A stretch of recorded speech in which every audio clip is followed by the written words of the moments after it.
All right. Uh, People are trickling in, and I guess we should get down to business as we like to do. If you cannot hear, can someone let me know? Because I was just doing a bunch of media on all my equipment, and I don't know if everything is switched over. I guess you would have told me by now if it hadn't, right? All right. So welcome aboard, everybody. As I say, have been doing media all day, and just when I wrote that, got off something. So I'm a little tired and haven't prepared as usual, but I'm happy to start entertaining some of the questions that you all have. Thank you, Anne, that you all have. And although and some things that you don't. Although, as I say, I may stammer a bit because I'm a little tired of doing this stuff from the course of the day. This will be the fourth or fifth event I've done. Anyway, so let's start here with some of the specific questions you've asked. And I'm going to start in a kind of funny place, and that's with the gag order that has been reinstated on former President Trump in the case of the insurrection case brought by special counsel Jack Smith's office for his participation in the attempt to overturn the lawful results of the 2020 presidential election. The judge threw a gag order on him to stop him from attacking individuals. His lawyers challenged that. She put a hold on it, and then he promptly started to attack people again, and she threw the gag order back on him. And you're asking what's going to happen. Who knows?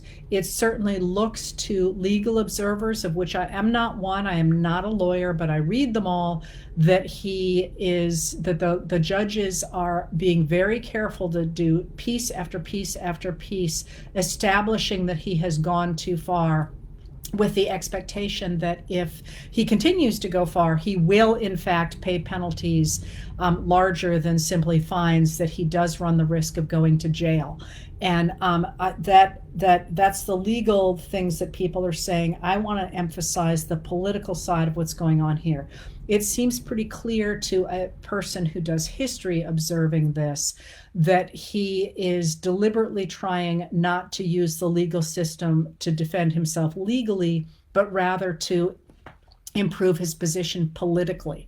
So his constant attacks on the people who might be testifying against him, as he has made against, for example, his former chief of staff, Mark Meadows, are possibly, from a legal standpoint, attempts to intimidate witnesses or to taint the jury pool. But from a political standpoint, his constant attacks are designed to whip up his base in such a way that they are willing to come out to vote for him, or somebody who will pardon him, or who are willing to attack other people to justify his position, which suggests he doesn't think he can actually win in court, that he is trying to take things back to the political system. And that's a really dangerous thing. I mean, there is a deliberate attempt on the part of Trump and his supporters to undermine our legal system and our law enforcement systems. And that's, I think, part of what's going on there. And that's actually pretty important. All right, so that's the first thing that you asked about, was the gag order. And again, I have absolutely no idea how this will play out, neither being neither a lawyer nor a seer, but rather somebody who knows a little bit about the past. All right. So, Speaker of the House, you're asking about Speaker of the House, and I'm going to go all historical on you here and point out that when the framers wrote the Constitution, they did not think there were going to be political parties. So they didn't understand the degree to which partisanship might affect the functioning of the people's house, if you will. So it's really after 1812 that we get the very powerful Speaker of the House, Henry Clay, really using the power of the Speaker to determine the outcome, the political outcomes of legislation or of what doesn't get passed. And what he does is begins a system that's going to be perfected much later on in the late 19th century and then carried into the present, of the Speaker of the House using the power of the Speaker to create committees and to put chairs in charge of committees that dramatically affect the legislation that gets paid attention to and that gets passed. And so, for example, a speaker can determine who's on the committee of rules, and the committee of rules then can determine how things are taken up from other committees. So a speaker actually has enormous power. And it doesn't have to have enormous power. They don't necessarily exercise that power. But by determining who's on committees and what legislation can be brought forward, the speaker can exercise enormous power over what actually gets accomplished in the United States government. And it's also worth remembering in this context that by our Constitution, it is the House of Representatives rather than the Senate that can initiate revenue bills. Now, of late, that they've been able to fudge that so that in some cases the Senate has prepared revenue bills that then get tucked into a bill from the House of Representatives, so that it is technically a House bill that brings forward a revenue bill, but theoretically our revenue bills all start in the House of Representatives. So all that to say that under Gingrich, although it gets named later on by a different Speaker of the House, Hastert, the Republicans doubled down on the idea that they would only bring forward legislation that had the backing of the majority of the Republican conference. So they they said they weren't going to work across the aisle any longer. It didn't matter if something was enormously popular among 40% of the Republicans and 60% of the Democrats, or 100% of the Democrats. They would not bring it forward unless it was wanted by the majority of the Republicans. The Democrats did not do something similar. That's the Republicans that did that. And what that meant was that many very popular things couldn't get past the House because you simply couldn't count on the Republicans working with the Democrats. And what that meant was that when the Republicans were having such a crisis over trying to find somebody who could be in the House Speaker's chair, what the Democrats kept asking for, and all they kept asking for, was for an up or a down vote, a yes or no vote, so it wouldn't waste time, a yes or a no vote on measures that were popular on both sides of the House. So that would actually start the House moving on a lot of more things than it has been able to move on for a while. And this, of course, was something that the Republicans refused to do. They weren't going to work with the Democrats under those circumstances. So what we have now is a really, really interesting moment in the history of the House of Representatives and in the history of the United States, because, first of all, we had a political party throw out its own speaker. Unprecedented. And as you recall, the reason they were able to do that was because in order to get the support of the far extremists in the Republican conference to become Speaker at the beginning in his 15 ballots, then Speaker of the House, Kevin McCarthy, a major fundraiser for the Republican Party, and that's going to matter in a minute, had to do a deal with those extremists saying that so long as one of them challenged his authority,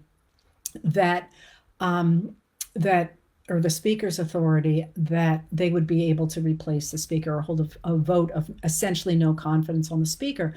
And that's exactly what Matt Gaetz did when he started the move against McCarthy. Clearly, I think McCarthy expected that the Democrats would save him from the Republican extremists, and the Democrats simply said, "Why should we? This is the McCarthy has done basically just always tried to work with the extremists and has not reached at all toward the moderates and toward the Democrats. And so this is going to be your problem to work out." And of course, the conference could not work it out. They rejected one person after another, a couple of people as being too moderate, a couple of people as being, or one person as being too extreme. And then I think somewhat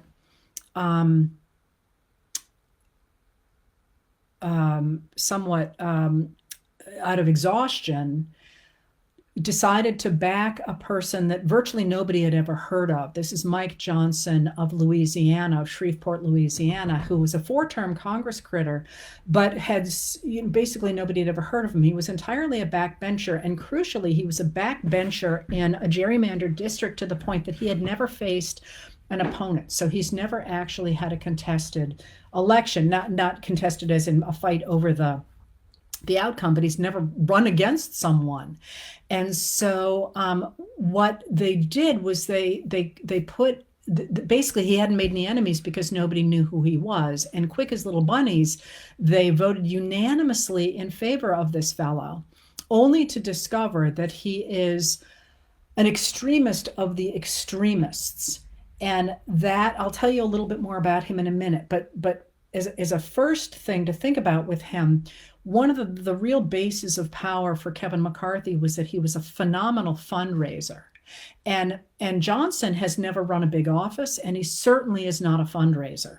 So the fact that the Republicans decided to get behind a Speaker of the House who has no track record as being a big fundraiser, and one who undoubtedly will lose a lot of money that McCarthy could have raised, that is, people have already said we will not support Johnson as a speaker. So unless they come around, they've actually lost a lot of money already for the upcoming House races in 2024. But also by forcing all the party members, the conference, to support this extremist, they have seriously harmed the 18 Republican members of the House of Representatives who were elected from districts that Biden won in 2020, who were already in some trouble, but now they are on record as having supported this fellow Johnson. Now, why does Johnson matter? Johnson matters, first of all, let me tell you who he is. He is a far-right Christian nationalist who has had his own podcast and has done a number of interviews that clearly nobody unearthed before they decided to vote for him, because he has been extraordinarily articulate about how much he opposes abortion rights, and has even been recorded talking about how abortion is one of the reasons that we have problems with funding Social Security, because the production of more babies would mean there were more workers to be paying into Social Security, and that by ending abortion, we would help Social Security, essentially saying that women should simply breed children. It's a pretty astonishing statement that I did not believe he had actually made until I saw the fact it was on tape. He also has called for really quite extreme positions on the imposition of Christianity and Christian rules on the rest of us, come out against gay marriage, come out against LGBTQ plus rights. He's pretty much your poster child for a Christian extremist, and now they have made him Speaker of the House. This is really interesting because, oh yes, somebody pointed out Johnson is also in a covenant marriage, which is a marriage that significantly reduces the rights of women and the rights to Social Security, Social Security, the rights to divorce. It is blamed no-fault divorce for, I could just go on and on and on. And I've written about it, other people have written about it. But this is significant for a number of reasons. First of all, by putting Johnson in front of the American people as a representative of the Republican Party, they have tied the Republican Party to far-right Christian extremists.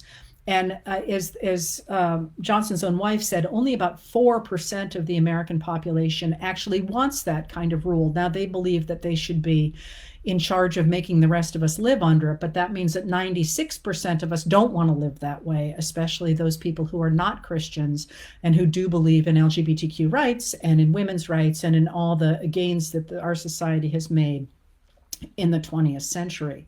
So first of all, that's a mistake in terms of the fact that they have now made it very clear that there are no moderates left in the Republican Party. That's also going to hurt fundraising, as I said.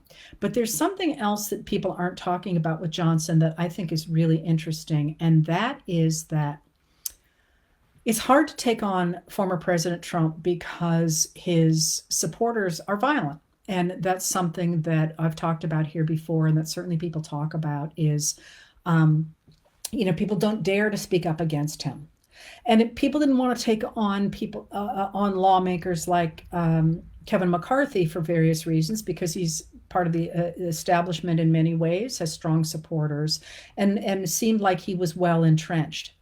Johnson does not have that team around him. Johnson is an extremely vulnerable person in terms of his support networks. And the idea that people won't want to challenge him is he's just in a very different category than any much more respected and established politician. And I've been watching this, and I think I wrote about it last night. I've got a bunch of letters going, and I'm not quite sure where I am with any of them. You can see a number of voices that were not necessarily comfortable taking on more established Republican politicians are pigpiling on Johnson and really attacking his positions in a way that they were less likely to do when they were embraced by more mainstream politicians. And I find that really interesting because the Republicans have put as their spokesperson somebody who is an extremist, as former President Trump is as well, but is far more vulnerable than those other people are. And that means that they have opened themselves to many more attacks than they would have had they put in place somebody like Tom Emmer, who was more respected and had more of a network around him, certainly than somebody like Jim Jordan, who is not respected, but who is such a bully that people were less likely to speak out against him. And you could see that by the fact that he, of course, threatened people to follow him, and that in a public vote, they weren't willing to speak against him, but in a private vote, they were. So they have now sort of chosen the worst of all worlds, which is, I think, indicative of where the Republican Party is right now, but it's also really interesting. All right, so why else does that matter? That matters for the Republican Party because, again, aside from anything else, politically, that it was phenomenally stupid, which is, I'm speaking here as a political historian, but for the country, it's something very different. And that is the speaker, as I say, despite the fact this guy has really no experience doing anything like this and has none of the networks he needs to be able to do it successfully, which itself is bonkers that you would decide to do this, put somebody with that little experience in place. That's part, I think, of their belief that you don't really need to understand how to govern. You can simply step into the role and do it, which is, as Nancy Pelosi has sort of made clear, when the contrast between her and Kevin McCarthy, it helps to know what the hell you're doing. She managed with the same margin he had to get all kinds of legislation through Congress and to hold her caucus together. Weirdly, it's a Democratic caucus and the Republican conference. I have no idea why. But McCarthy couldn't do that. And now, of course, they have handed the business over to this guy who really doesn't have any track record or any sense that he's going to be able to do that. So why do we care about this? We care about this because he does have enormous power, and he is absolutely in the pocket of the far right. And you can see this not only by the fact he gave this quite smug, I thought, interview in which someone said, people want to know what your worldview is. And he said, well, they can just pick up a Bible off their shelf because that's my worldview. Well, that speaks to his form of Christianity and his form of evangelicism and where he thinks that the word of God applies to governance in the world, let alone in the United States. And I'll talk to you a little bit more about the separation of church and state in a minute. But it also seems incredibly flippant, that the Bible is a historical document, a religious document, a cultural document, a social document. It's many things, but what it is not is the Constitution of the United States. And to sort of suggest that you could just look to your Bible to rule the world. Well, the Puritans did that too. And actually that was one of my key studies in graduate school. But to take a phrase from the Old Testament and be able to read into it basically whatever you want was a system that was developed in quite detail by the Puritans, but it led them down a number of really rabbit holes. Anyway, I'm not going to go into the Puritans at any great length, but I was quite offended by that, as you can tell, by him simply saying you can just pick up the Bible and that will tell you my worldview and how I will govern. But it matters because and we can see that it matters and that he is in the pockets of the extremists by his first act as Speaker of the House, which was to bring forward not what the administration has requested for funding, but rather a very particular piece of legislation that declared exactly for whom he would be working. That is, the administration has asked for additional funding for Ukraine in its war to fight off the Russian invasion into its country of February of 2022. And it asked for additional funding for Israel to fight back against the attacks of Hamas of October 7th and their attempts now to fight back against Hamas. And I may or may not talk more about that. It asked for additional funding for refugees and humanitarian aid, both to Ukraine and to the Palestinian territories, especially Gaza, where the Israeli counterattacks are happening. And it asked for additional funding for the U.S. border, which has been an issue. The administration has asked repeatedly for more funding for border agents and for immigrant courts so they can process people applying for refugee status more quickly. And that is something, of course, that the Republicans have made a key aspect of their complaints about the Biden administration, is they're saying they're not doing enough to combat the flow of immigrants or migrants over the U.S. southern border. But the Democrats have countered that there's no money to do that. So that's what Biden asked for. And those things actually, with the exception of the border money, which a lot of the Republicans aren't interested in providing because it will weaken their case against Biden going into 2024, all of those things are popular on a bipartisan basis. That is, Republicans and Democrats both want funding for Ukraine, funding for Israel, funding for humanitarian, and funding for humanitarian aid. Many want the border as well. But instead of bringing forward that, I was going to say, done not so quick on Josh Hawley and his law. There's that law. I'm sorry. If I get time, I'll go to Josh Hawley. But don't start championing Josh Hawley over his attempt to overturn Citizens United, because it was a very specific thing that he's talking about and not the problem that we're dealing with. Anyway, so when Johnson brought forward his new bill yesterday, I think it was. What it called for was expanded, a much lower injection of funding into Israel, 14 billion instead of the 61 billion that the administration has asked for. But it was something very specific. There was no money for Ukraine, because the far right does not want to give money to Ukraine.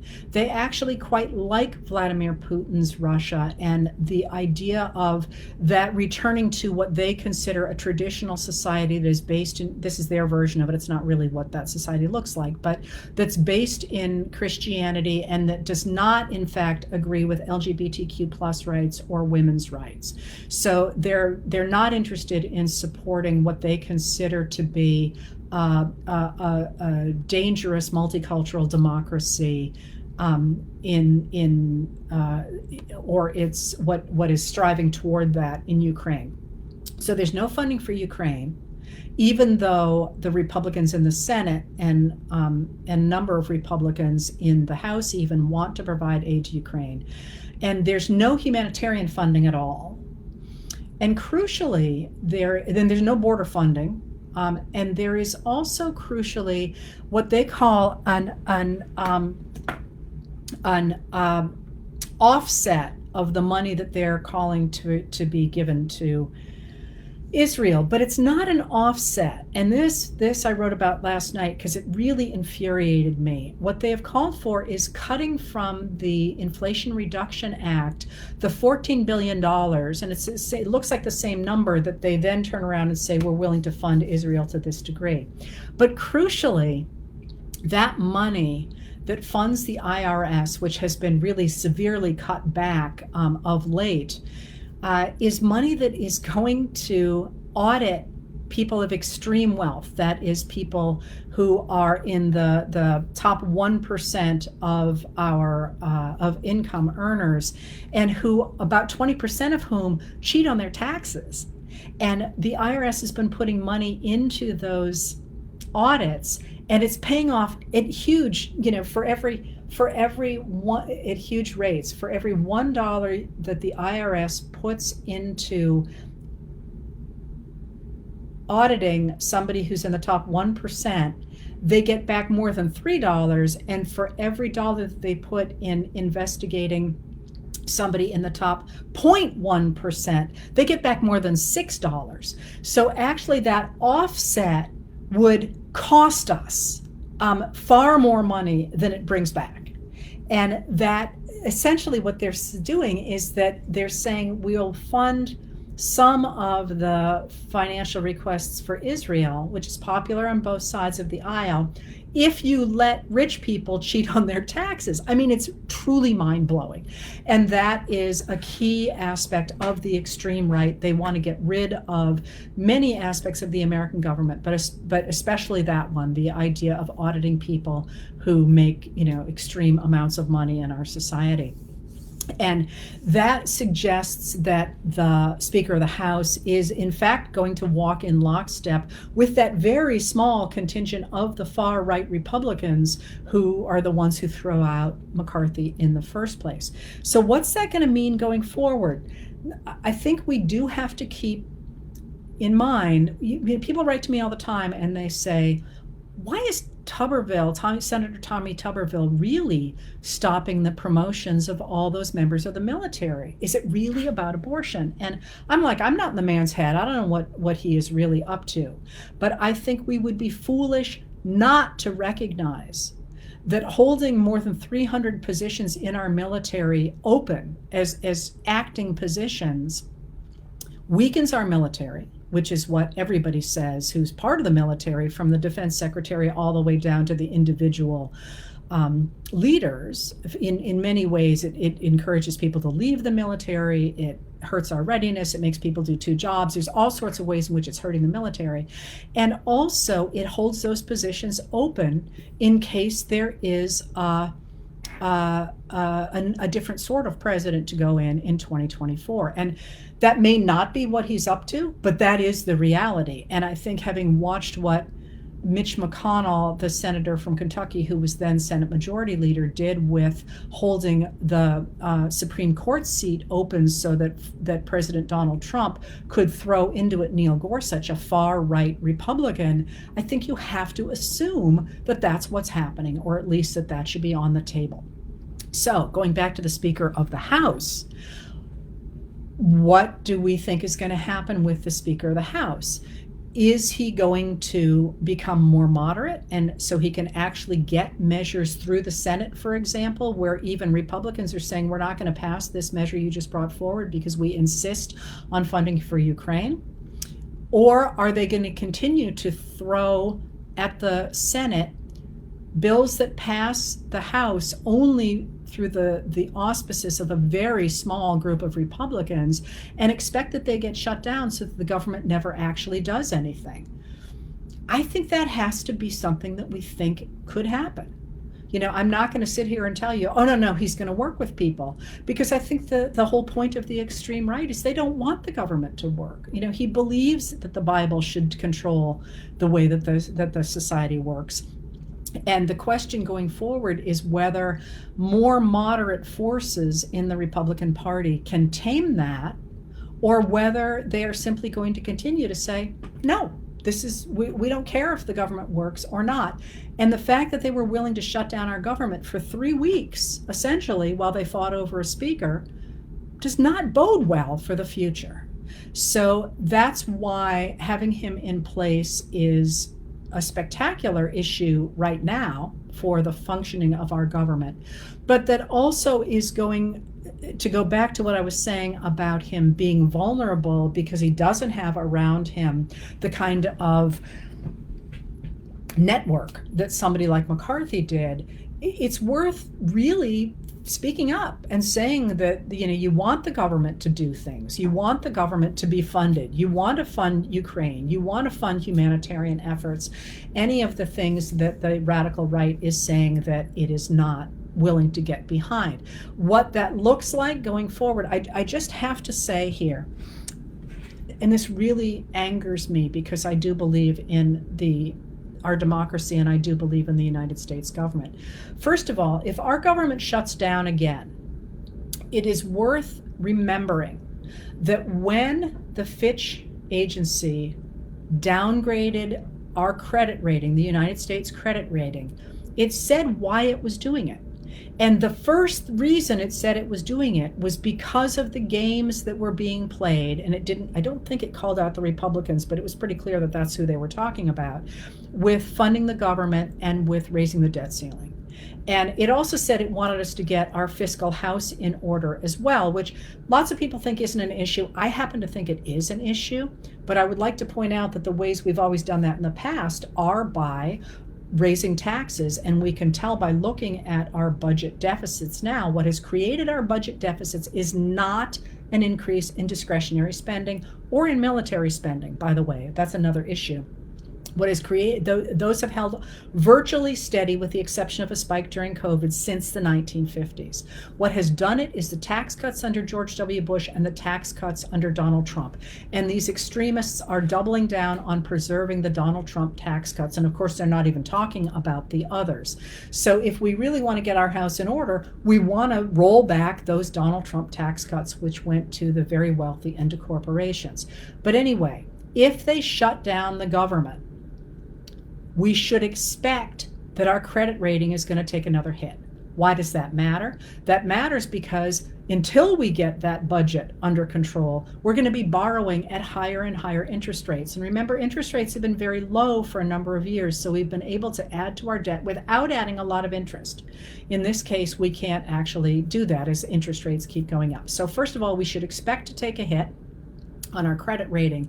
But second of all, in a period in which the United States is trying to demonstrate to the world that democracy works and that you should not turn to far-right authoritarians and you should maintain the democracies around the world, it doesn't help when our government looks so freaking dysfunctional. And I'm sorry, I'm getting passionate about it, but I look at the sacrifices that places like Ukraine are making to try and keep alive the concept of democracy and of human self-determination. And I think of some smug little congressperson from Louisiana saying, if you want to know my worldview, look at the Bible, and holding all of that up. And it just makes me angry. So this is, this is a moment. I wonder, somebody asked me the other day what it would take to wake Americans up in the way that the Kansas-Nebraska Act of 1854 woke up people in the 1850s to recognize that they had to take their government back.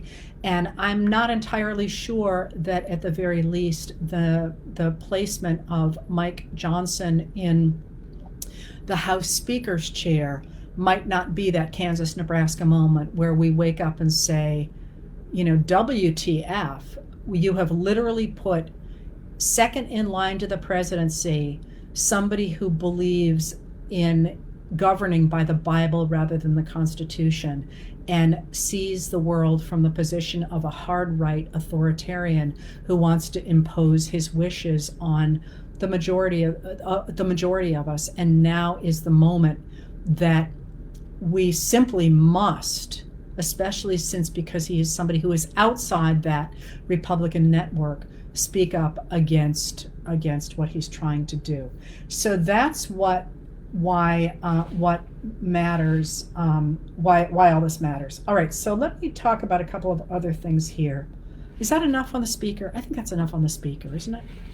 I went on longer about him than, Katya just said, if it isn't enough, what is it going to take?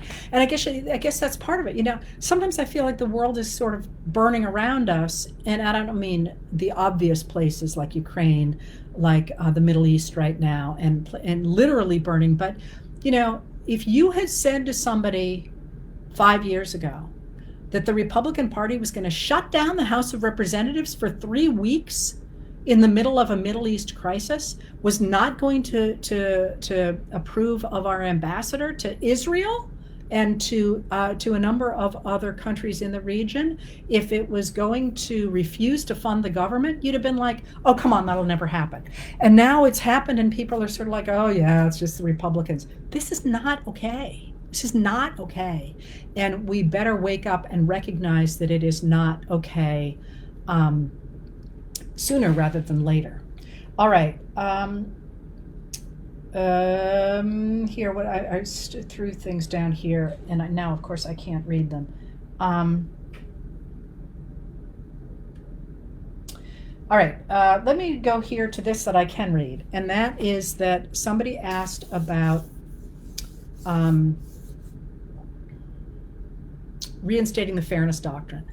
And I am, once again, that would be extremely hard to do at this point because that had to do with broadcast licenses. Now, there are ways that the government could get involved in combating disinformation through its control of access to broadband networks. But before we go there, I really want to make sure to call your attention to the executive order yesterday about artificial intelligence, because with that executive order, what the Biden administration was trying to do was to get out in front of the world on regulating artificial intelligence. And that's a really, really big deal, because the artificial intelligence and the manipulation that it is able to do, both with manipulating news and audio and images, is really combating disinformation. But also the ways in which artificial intelligence can be used to manipulate populations is really a big deal. And there is a meeting that's going to be happening in the UK beginning tomorrow, from tomorrow, which is Wednesday through, wait a minute, is today Monday? No, today's Tuesday. So Wednesday through Friday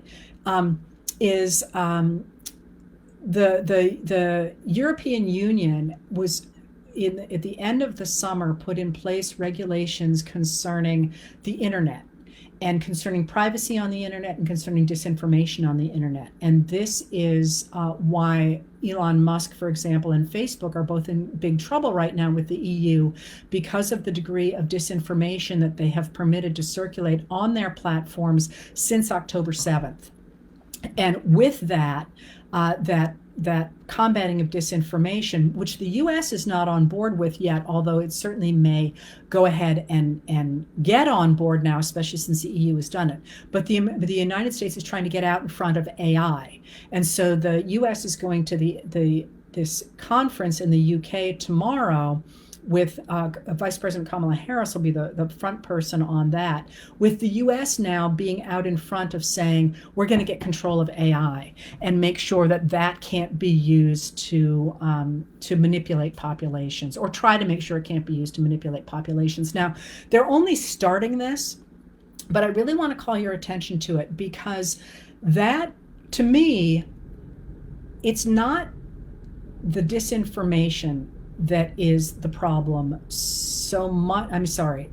Disinformation is definitely a problem, but what is really a problem now is the degree to which it is amplified artificially on social media platforms, the degree to which algorithms push people in those directions, the degree to which they play on emotions, the degree to which people are rewarded by engagement. And engagement is manufactured by outrage and by emotions. Those sorts of things are the things that are much more easily addressed by things like the EU has done, the European Union has done with its regulations of disinformation and of attacks on privacy, and that the administration called on yesterday in its executive order about artificial intelligence. And those are the sorts of laws that I think kind of fly under the radar screen, because you think AI and you think, oh no, there's so much to think about and all that. But I really encourage you to think about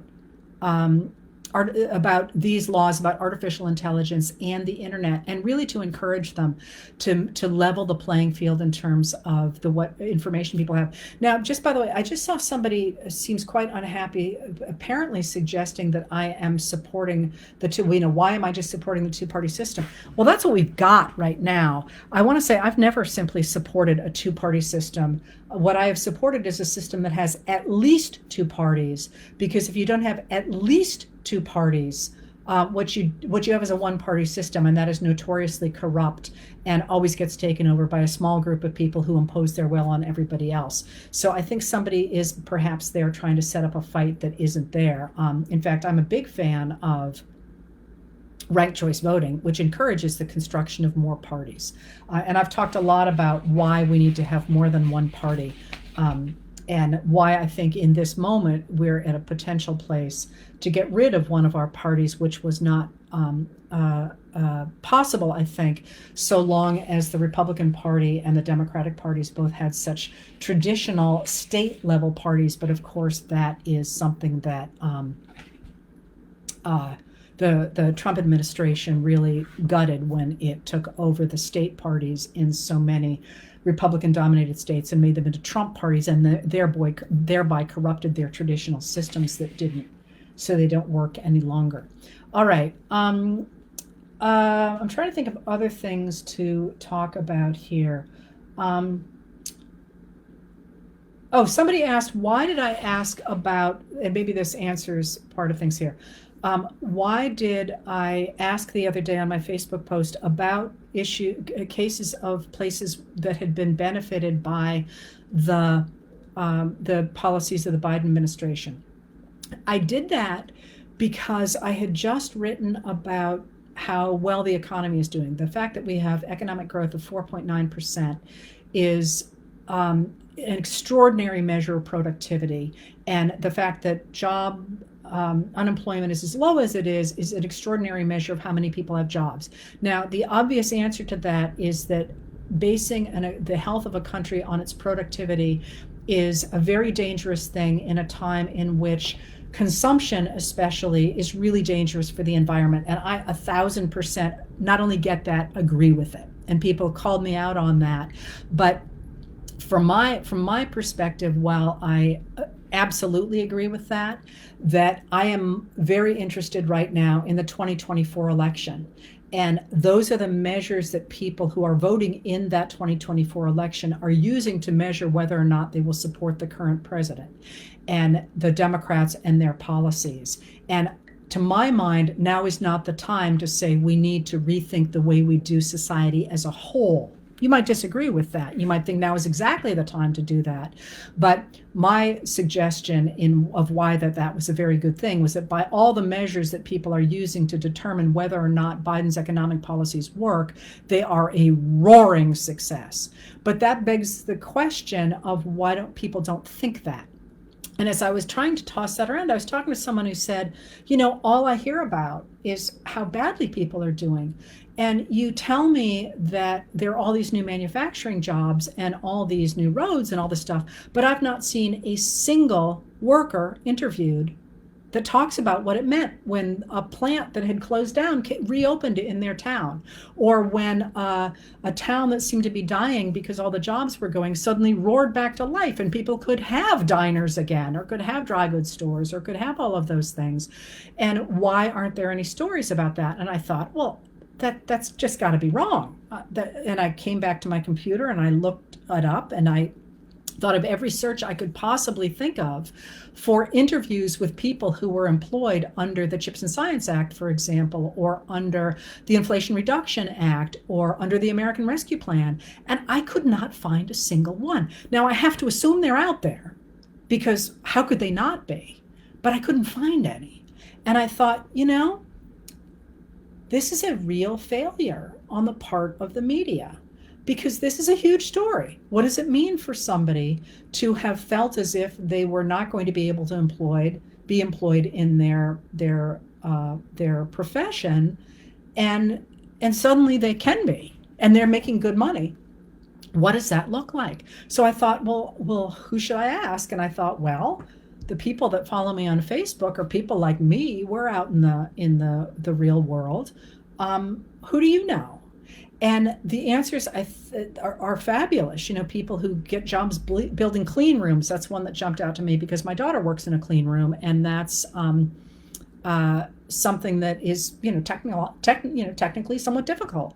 And a clean room is a place that is clean, so you can do scientific experiments in it. And the number of people saying, oh yeah, well, I'm in a training class for this. And I thought, I think I better start writing about that. And more importantly, maybe it will also get people talking about it, even though the media is not. Because there is this weird disjunction in our society between what the numbers say and what the media says. And then I would add to that what the people who follow me say, because if you listen to all these different groups as I do, it really seems like we're not all having the same conversation. And while there are plenty of people speaking for a certain population, I wonder who is speaking for people like those who live in my area of the world, who didn't go to college, who are really good at what they do, but who maybe don't have the ear of reporters for legacy media. And I thought, well, maybe that's what I've got. And maybe I'm the person who should be speaking for them. Because literally I'm sitting there going, why isn't anybody talking about this? And somebody had just sent me that quote by Lily Tomlin saying, I kept walking by and saying somebody should do something about this, and finally realized that I'm somebody. And that's kind of where I was, is that I suddenly thought, well, maybe this is my job, and maybe I'm the one who needs to be talking to these people and saying, here's a story from somebody here, and it's not really what I do. I'm not an investigative journalist, but it just seems really weird to me that we're not represented in the stories that I read. You see the numbers are represented, but how that translates into people's lives is not being represented in ways that I have seen. So please send it to me if you've got it, because I think that's a really interesting story, because at the end of the day, we're the ones who are going to be building that future. And it would be nice to know what we think about it. How do these programs work? I got to say, I don't do usually I take a bus to and from my home in Maine and where I live in Boston. But when I drive, there's construction everywhere. And, part of you is like, I'm really sick of sitting in construction. But part of you is like, oh, thank God they're finally fixing this road that floods every other year when it rains. So I think there's a lot of our stories out there that are not getting in the mainstream, and I think they really matter. I thought it was really fascinating when somebody wrote and said, well, there's this program where they're training people to be able to work in this factory. I had read the administration side of that, saying we're going to set up these programs, but I hadn't ever seen the other side of it. So anyway, that's why I did that you asked me about. All right, so a couple of things here that I just want to touch on. You people have asked me, are polls valid? Some of them, yes. But I think we need to be suspicious of polls nowadays, because they are often used to spin politics and to make you think things are happening that are not. And that is part of American politics nowadays, it is about convincing people of things that are not true. So if you're interested in polls, and I'm really not at this point because of that, the person that I follow, and I've said his name before, is Tom Bonnier. I'm not sure how you pronounce it, Bonier, who takes a look not only at the polls, but compares them to demographics of the voters that are theoretically being polled in those polls, and often says this just doesn't add up. And I just find that really interesting because you have a much better sense of whether or not it's actually going to be real. By the way, we've got a bunch of fake people on this. I'll clean them up once I'm off here. All right, so that's one question you asked, and another easy one was are the polls valid? And and one of the reasons that I see that that I wonder about the polls we hear is, and this is going to seem like a funny leap, but it's not. One of the reasons that I think about those polls with some skepticism is because in Ohio, before this important election about guaranteeing in the Ohio Constitution the right to an abortion, or the right that women can make their own reproductive health decisions, is that right before this big vote, with the acknowledgement that I believe it was 57% of Ohioans have said they would support that, and something like only 23% said they wouldn't, the Ohio Secretary of State has threw, I think it was 26,000 people off the rolls at such a time that it was too late for them to re-register. It's illegal, but you don't do that. You don't try and rig the vote if you know you've got a majority. It's just a no-brainer. If you know you're going to win, you don't have to rig any votes. It's when you think you're going to lose that you start to see people pulling crap like that. And the same thing happened recently in Virginia, where a number of people accidentally fell off the rolls. That doesn't happen if you think you're going to win fairly. And if you don't believe me, think about what Vladimir Putin did to Alexei Navalny in order to get rid of the opponents of his own regime in the years before the invasion of Ukraine. You can tolerate opposition so long as you know they're not going to win. When you think they might win, that's when you have to throw them in jail. That's when you have to throw people off the rolls. That's when you have to gerrymander the way that the North Carolina state legislature, for example, has just gerrymandered to the point that they have taken, don't remember off the top of my head, I think it's 15 districts.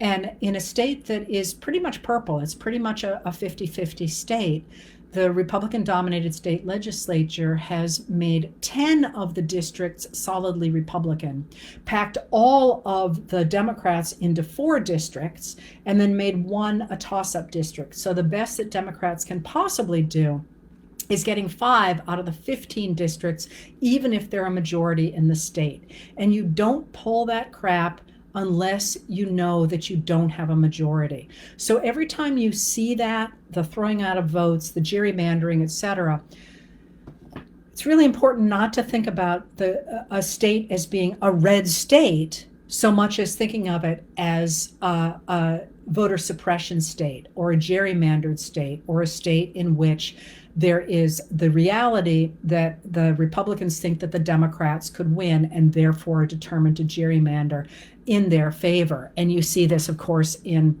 Texas, where there's a real attempt to get rid of ballot boxes and to suppress the vote and do that sort of thing. Florida, you've got dramatic gerrymandering.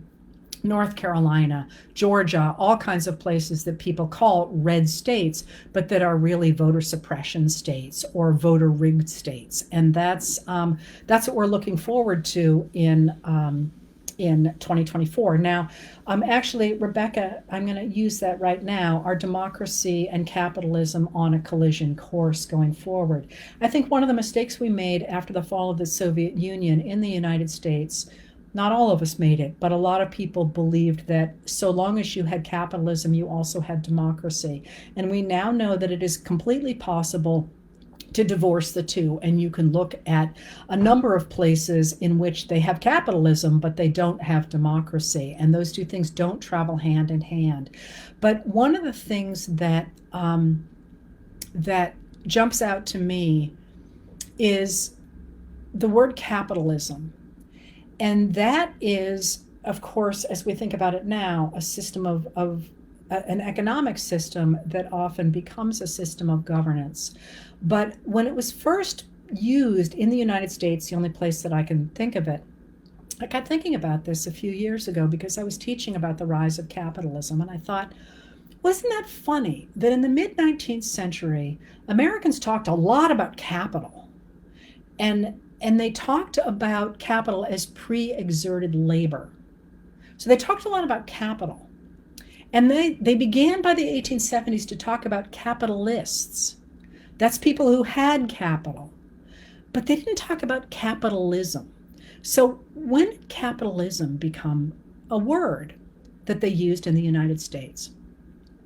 And what jumped out to me was that they begin to use the word capitalism in the 1880s and the 1890s. And they use it in contrast to what they call socialism. And socialism, when they're talking about it, is not an economic system, as it's going to be defined in the 20th century. They're talking about socialism in that sense. I always talk about it in the 1870s. The idea in their minds that socialism is when you let poor people vote, because they will vote for programs that benefit all of society, but those programs will have to be paid for by taxpayers, and taxpayers are people with money. And so in their mind, letting poor people vote is a form of socialism because it redistributes wealth from the very wealthy to the rest of society through schools and roads and hospitals and courthouses and all the things that make society function. So when they start to talk about capitalism in the late 19th century, they're not talking about an economic system in the newspapers. They're talking about a political system. And it's a political system in which, instead of socialism, where the poor people get to have a say in society, ordinary people, capitalism, the way they talk about it in late 19th century America, is one in which the rich people, the people who have capital, get to determine how society functions. It's a political system, not an economic system. And so when you ask if when you ask about capitalism and democracy, I'm thinking this through, because it seems to me that in the United States anyway, we always had market economies, or almost always. I mean, not in the colonial era, because it was hard initially in some areas to develop market economies. Although from the very beginning, of course, the Jamestown settlers and the